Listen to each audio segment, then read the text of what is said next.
علیکم رحمۃ اللہ۔ جی پیارے بھائی قاری نذیر احمد، جو آپ کا سوال ہے کمیشن لینے کے حوالے سے کہ موٹر سائیکلوں کی خرید و فروخت ہے یا اس کے علاوہ کسی بھی چیز کی خرید و فروخت ہوتی ہے، یہاں یہ یاد رکھیے کہ حلال خریدنا ہے اور حلال بیچنا ہے، اور حلال کے کام میں تعاون کرنا ہے اور حرام کے کام میں تعاون نہیں کرنا ہے۔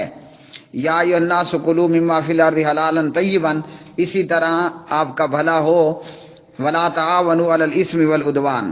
آپ کا سوال ہے کمیشن کے حوالے سے کہ کیا کمیشن لینا خرید و فروخت کے تعلق سے اور کمیشن لینا دلالی کرنا یہ جائز ہے اور حلال ہے؟ جی ہاں، عبداللہ ابن عباس رضی اللہ تعالی عنہما راوی ہیں، نبی صلی اللہ علیہ وسلم نے اس بات سے منع فرمایا کہ کوئی شہری کسی دیہاتی شخص کے لیے خرید و فروخت کا کام کرے، کوئی شہری کسی دیہاتی کے لیے خرید و فروخت کا کام کرے۔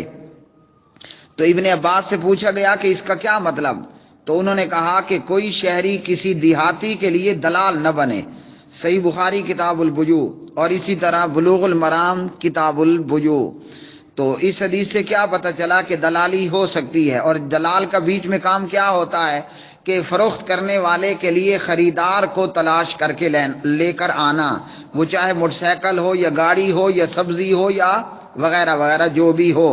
تو شہر کا بندہ شہر والے بندے کے لیے دلالی کر سکتا ہے، اور جب دلالی کرے گا تو اپنا وقت لگائے گا اور اسی طرح اپنی انرجی کو لگائے گا کہ خریدار کو خریدنے کے لیے وہ تیار کرے گا، تو اس صورت میں وہ کمیشن لے سکتا ہے۔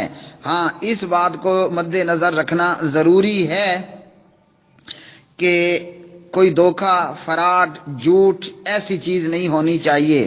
جیسا کہ کئی دلالوں کا یہ حال بھی ہوتا ہے کہ اپنی دلالی اور اپنے کمیشن کے چکر میں خریدنے والے کو گندا مال خرید کر دے دیا جاتا ہے۔